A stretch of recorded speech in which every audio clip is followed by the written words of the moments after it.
Good morning student, this is chapter number 5 natural vegetation. Natural mean कि जो अपने आप विदाउट एनी डिस्टर्बेंस, विदाउट किसी भी पर्सन के इंटरफेयर के जो नेचुरली ग्रोथ करती है उन्हें, और वेजिटेशन का मतलब है आपका प्लांट, आपके वेजिटेशन। तो नेचुरल वेजिटेशन का मतलब हो गया कि प्लांट की वह कम्युनिटी जो अपना नेचुरली ग्रोथ करती है बिना किसी ह्यूमन हेल्प के, ठीक है, और काफी लंबे समय तक वो ऐसे ही अनडिस्टर्ब जो है वो अपना ग्रोथ करती रहती है, उसे नेचुरल वेजिटेशन के नाम से जाना जाता है। आपने कभी ये सोचा है कि जो हिमालयन रीजन है उस पे यहाँ ऊंचे पहाड़ों पर कौन वहां ये वेजिटेशन ग्रो करने के लिए गया है? क्यों वहां पे ये वेजिटेशन है? तो यहाँ पे ये वेजिटेशन जो है वो नेचुरली ग्रोथ हुई है, तो ऐसे वेजिटेशन को नेचुरल वेजिटेशन के नाम से जाना जाता है। अब इंडिया की बात करते हैं तो इंडिया के अंदर बहुत सारे पार्ट ऐसे हैं जहां पर हमें नेचुरल वेजिटेशन मिलती है, लेकिन मोस्ट ऑफ पार्ट पे तो हम लोगों ने क्या है कि ह्यूमन बीइंग कहीं ना कहीं कैसे ना कैसे वहां पे पहुंच गया है। लेकिन फिर भी आपके हिमालयन रीजन की बात करें, आपके पेनिसुला रीजन की बात करें जहां पे माउंटेन वगैरह है, और आपके मरुस्थल डेजर्ट की बात करें तो वहां पर भी अभी ऐसी वेजिटेशन है जिस पर ह्यूमन बीइंग ने किसी तरह का डिस्टर्ब या फिर कंट्रोल नहीं किया है, तो वहां पर हमें नेचुरल वेजिटेशन देखने को मिलती है। नेचुरल वेजिटेशन को वर्जिन वेजिटेशन भी बोला जाता है। It means untouch. अभी तक इस वेजिटेशन को किसी ने जो है टच नहीं किया है, किसी तरह से डिस्टर्ब नहीं किया है। तो एंडेमिक प्लांट्स वो होते हैं जो इंडिया के खुद के हैं, और एक्सोटिक प्लांट वो होते हैं जो बाहर से आए हुए हैं। अब वेजिटेशन हम चारों तरफ अपनी तरफ नजर दौड़ाते हैं तो क्या होता है कि वेजिटेशन हमें अलग अलग तरह की देखने को मिलती है। आप अपने इस एरिया में जो सराउंडिंग जो एरिया है उसमें जो वेजिटेशन है, और आप एक स्टेट को चेंज कर लीजिए या फिर हाइट अपर हाइट्स पे पहुंच जाइए तो आपको वेजिटेशन चेंज देखने को मिलता है। तो ये वेजिटेशन में चेंज क्यों होता है? तो यहाँ पे बहुत सारे ऐसे फैक्टर्स हैं जिनके कारण ये वैरायटी ऑफ वेजिटेशन हमें देखने को मिलती है। अब यहाँ आपके बुक में आपसे क्वेश्चन किया गया है कि क्या आप डिफरेंशिएट कर सकते हो natural vegetation and plant vegetation. Natural vegetation का मतलब जो अपने आप ग्रो कर गई है, जहां पे किसी तरह की हेल्प, ह्यूमन बीइंग की हेल्प नहीं पहुंचाई गई है, पहुंची है। और दूसरा है प्लांट वेजिटेशन, जहां पे आपने जो है प्लांटेशन किया है, जहां पे आपने जो है ट्री ग्रो किए हैं। चलो एक ऐसा, जैसे मैंगो का एग्जांपल लेते हैं, गुआवा का एग्जांपल लेते हैं, या फिर आप बनाना का एग्जांपल लेते हैं, तो यहाँ पे एक वो एरिया जहां पे ये प्लांट अपने आप ग्रो हो गए हैं, और एक वो जहां पे आप अपने अपने एफर्ट्स लगाए हैं उसको ग्रो करने में, क्या दोनों में किसी तरह का चेंज मिलेगा? तो आप डिफरेंशिएट कर सकते हो कि किस तरह का चेंज आपको मिलेगा, जो एक अपने आप ग्रो किया है और एक आपने उसको पूरी तरह से उसकी केयर की है। तो आपको याद है मोगली, जो ग्रोथ यहाँ पे आप एक बच्चा जो घर में रहता है उसकी भी ग्रोथ होती है, और एक जंगल में रहने वाला जो मोगली था उसकी भी ग्रोथ हुई है। तो दोनों में क्या अंतर है आप अच्छे से जान सकते हो इसको।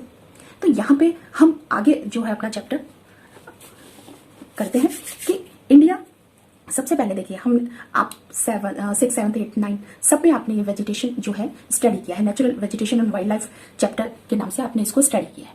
तो आपने जितने भी टाइप्स ऑफ फॉरेस्ट स्टडी किए हैं उनमें ट्रॉपिकल और या फिर टेम्परेट फॉरेस्ट आपने जाना होगा। तो ये ट्रॉपिकल और टेम्परेट फॉरेस्ट क्या है?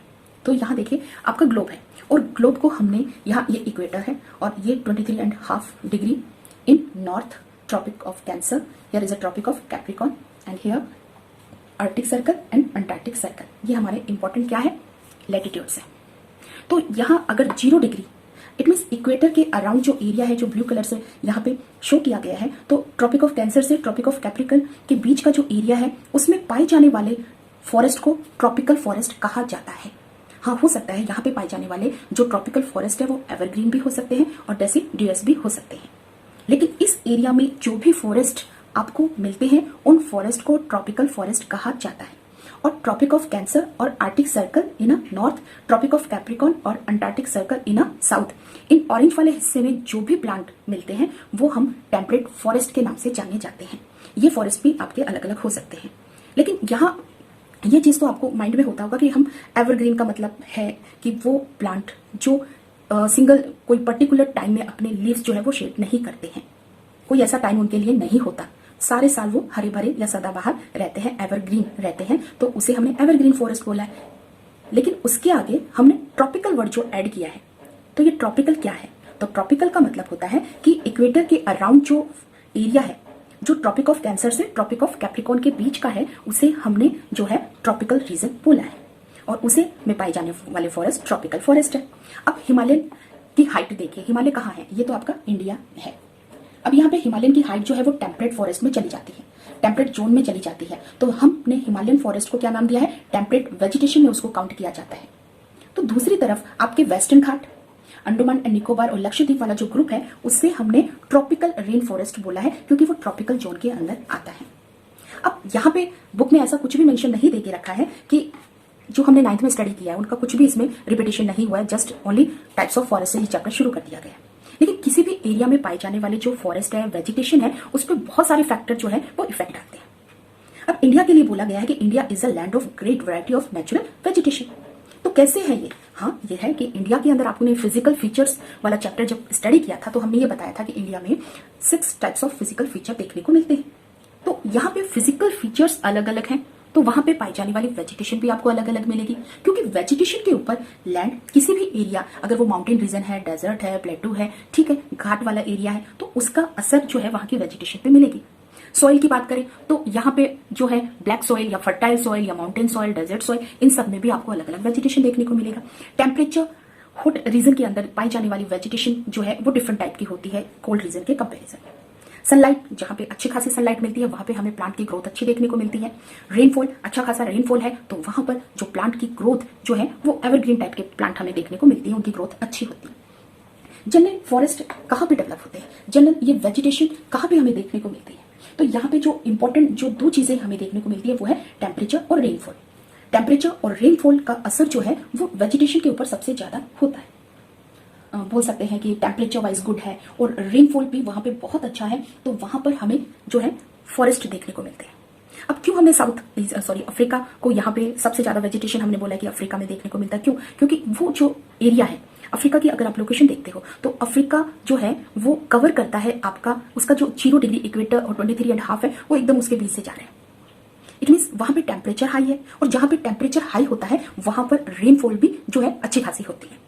क्योंकि हमने क्लाइमेट वाले चैप्टर में जो है वो स्टडी कर चुके थे इन 9th क्लास कि टेम्परेचर हाई होता है तो वहां पे रेनफॉल भी अच्छी खासी होती है। इसीलिए इस रीजन के अंदर जितनी हमें वेजिटेशन देखने को मिलती है, और जैसे जैसे हम यहाँ पे पोल्स की तरफ जाते हैं तो क्या होता है, टेम्परेचर होता है वो डिक्रीज होना शुरू हो जाता है और वेजिटेशन भी हमें धीरे धीरे कम देखने को मिलती है।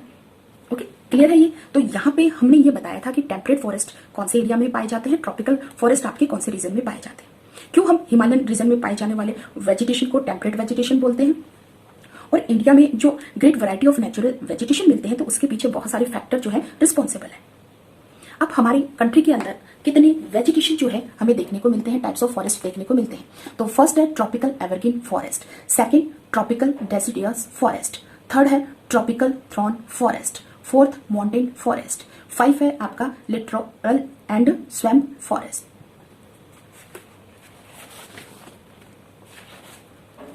Now types of forest. अब जितने भी टाइप्स ऑफ फॉरेस्ट है उसका हम फर्स्ट पार्ट लेते हैं, tropical evergreen and semi evergreen forest.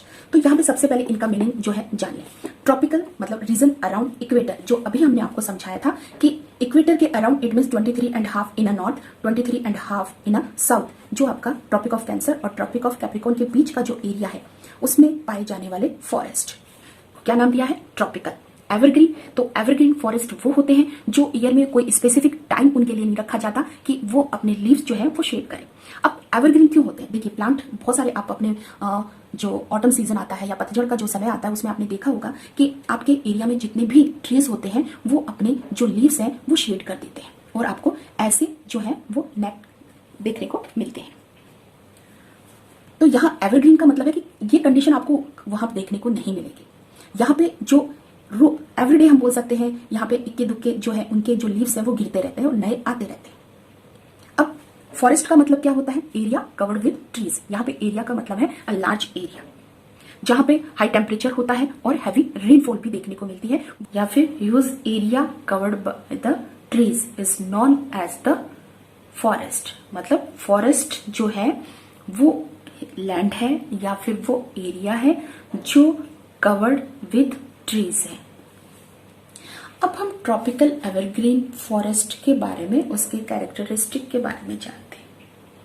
देखिए अगर आपने ये 5 पॉइंट्स हर एक फॉरेस्ट के रिगार्डिंग लर्न हो जाते हैं तो हमारा ये टॉपिक जो है वो कवर हो जाता है, और कुछ स्पेसिफिक जो चीजें होती हैं, जो कुछ नया हमको इस क्लास के रिगार्डिंग जो हमें ऐड किया गया है उसके ऊपर स्पेशल जो है फोकस रखना चाहिए। अब एरिया वाइज बात करें कि ये ट्रॉपिकल एवरग्रीन फॉरेस्ट जो है आपके कहाँ देखने को मिलते हैं। ट्रॉपिकल एवरग्रीन फॉरेस्ट मैंने आपको यहाँ पे लैटिट्यूडनल उनकी लोकेशन तो आपको बता दी थी, लेकिन ये एक्चुअल में ये फॉरेस्ट आपको कहाँ देखने को मिलेंगे। तो हम अपनी कंट्री में आते हैं, तो सबसे पहले हमें रेनफॉल जो है 200 सेंटीमीटर चाहिए। इट मीन्स वो एरिया जिसकी रेनफॉल जो है मोर देन 200 सेंटीमीटर। तो 200 सेंटीमीटर जो है वो कम रेनफॉल नहीं है, हमने यहाँ पे एनुअल बोला है इसे, तो ये रेनफॉल कम नहीं है। तो ऐसी रेनफॉल हमें कहाँ पे देखने को मिलती है, तो यहाँ पे देखिए इस मैप के अंदर जो ग्रीन पार्ट है, डार्क ग्रीन कलर, तो ये वो एरिया है जहाँ पे हैवी रेनफॉल होती है। यहाँ पे एक एरिया तो आपके पास ऐसा है जहाँ वर्ल्ड की जो है सबसे ज्यादा हाईएस्ट जो रेनफॉल होती है 3000 सेंटीमीटर लगभग रेनफॉल है यहाँ पे। अब ये है वेस्टर्न घाट। तो वेस्टर्न घाट के अंदर क्या है कि सबसे पहले जो आपका साउथ वेस्ट मानसून आता है या फिर अरेबियन जो ब्रांच है मॉनसून की, वो सबसे पहले यहाँ स्ट्राइक करती है। तो अच्छा खासा रेनफॉल हमें यहाँ देखने को मिलता है। और आपके ये आइसलैंड है, वहां पर भी ग्रीन कलर से शो किया गया है, यहाँ पर भी रेनफॉल बहुत अच्छा है। ये तमिलनाडु जो एरिया है वो आपका उड़ीसा, वेस्ट बंगाल, आपके सेवन सिस्टर अरुणाचल प्रदेश को यहाँ पे उन्होंने छोड़ा है। सेवन सिस्टर वाला जो एरिया है वहां पर अच्छी खासी रेनफॉल होती है। It means more than 200 centimetre annual rainfall जहां पे होती है वहां पर आपके एवरग्रीन फॉरेस्ट देखने को मिलते हैं। और आपका ये जो एरिया है ये किस में आता है, ये आता है आपका ट्रॉपिकल।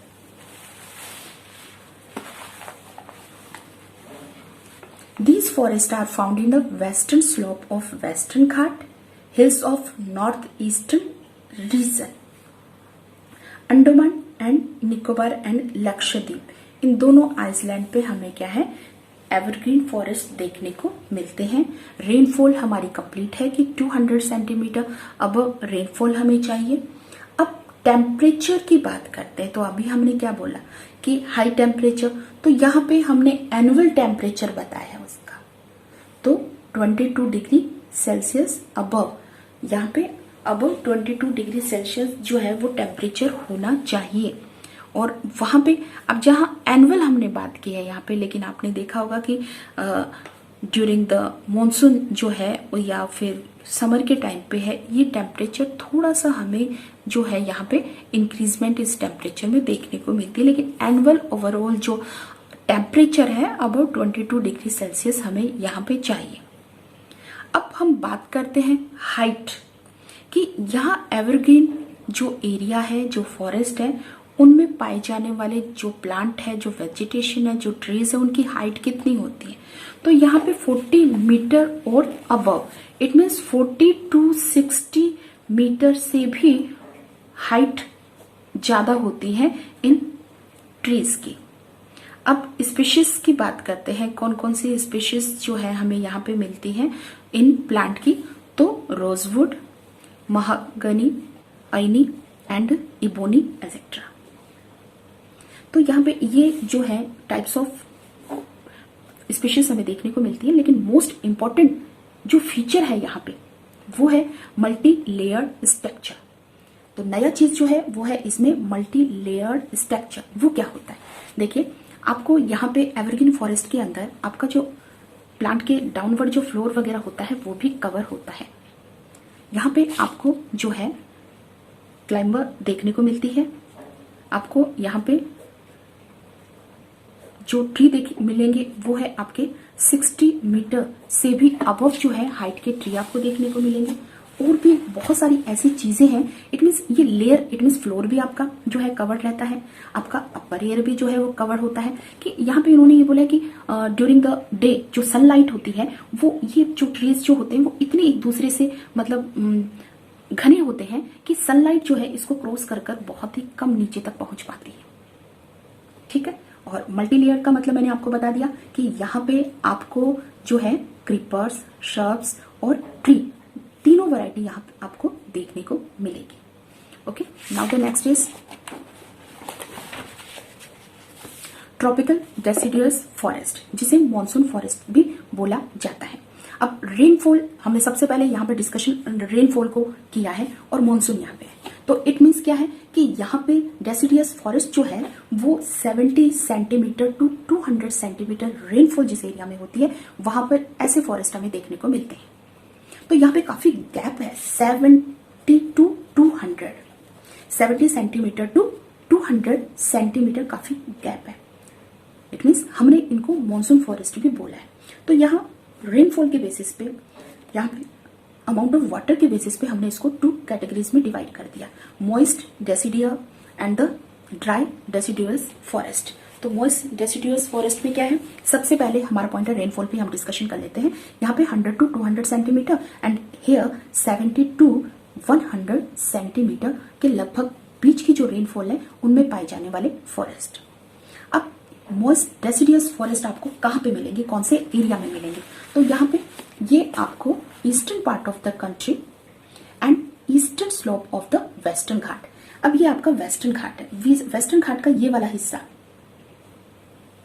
यहाँ पे आपको क्या है मॉइस्ट डेसिडुअस फॉरेस्ट देखने को मिलेगा। और जनरली देखिए ये पूरा का पूरा जो पार्ट है आपका, जो लाइट ग्रीन कलर से शो किया गया है ये वाला हिस्सा, ये पूरा जो है आपका ट्रॉपिकल डेसिडुअस फॉरेस्ट आपको मिलता है। अब यहाँ पे क्या है, ईस्टर्न घाट जो ईस्टर्न साइड है, ईस्टर्न डायरेक्शन, और वेस्टर्न घाट का जो ईस्टर्न पार्ट है वहां पर आपको जो है which types of moist deciduous forest देखने को मिलते हैं। और यहाँ पे जो रेनफॉल है वो 100 टू 200 सेंटीमीटर होती है। अब ये वाला एरिया। नेक्स्ट हम ड्राई डेसिडुअस की तरफ चलते हैं। तो यहाँ पे rainier part of the peninsular plateau and plains of the Bihar and Uttar Pradesh, ये बिहार और ये उत्तर प्रदेश, और आपका पेनिसुलर पार्ट का वो हिस्सा जहाँ पे आपके जो है इतना अच्छा खासा रेन यहाँ पे नहीं है, लेकिन फिर भी 70 टू 100 सेंटीमीटर आपका ये पेनिसुलर प्लेटू है। यहाँ पे हमने बोला कि यहाँ पे हाईएस्ट जो है रेनफॉल है, उसके बाद में यहाँ पे जो है वो सेमी एरिड रीजन है। तो इस सेमी एरिड रीजन को छोड़ दीजिए, आप सेमी एरिड रीजन को छोड़ दीजिए, और उसके बाद में जो हिस्सा आपका बचता है वो है ड्राई डेसिडुअस फॉरेस्ट। अब किस तरह के प्लांट यहाँ देखने को मिलते हैं, तो यहाँ पे मॉइस्ट की बात करते हैं तब आपके टीक, साल, शीशम, हुर्रा, महुआ, आंवला, सेमुल, कुसुम एंड सैंडलवुड जो है वो इनके एग्जाम्पल है। यहाँ पे पीपल, टेंडू एंड प्लास, ये सारे एग्जाम्पल इनके हैं। डिफ्रेंशिएट करने को दिया जाता है तो यहाँ पे हम रेनफॉल के रिगार्डिंग कर सकते हैं, एरिया वाइज कर सकते हैं और उनके एग्जाम्पल दे सकते हैं। अब हम ट्रॉपिकल एवरग्रीन फॉरेस्ट और ट्रॉपिकल डेसिडुअस फॉरेस्ट के बीच में भी कंपैरिजन कर सकते हैं। तो फर्स्ट जो हमारा है वो रेनफॉल रिगार्डिंग हम कर सकते हैं कि एवरग्रीन जो फॉरेस्ट है उनके लिए रेनफॉल कितनी चाहिए, मोर देन 200 सेंटीमीटर, और यहाँ पे हमने क्या उसका रखा था 70 टू 200 सेंटीमीटर्स जो है वो रेनफॉल हमें रिक्वायर्ड होती है।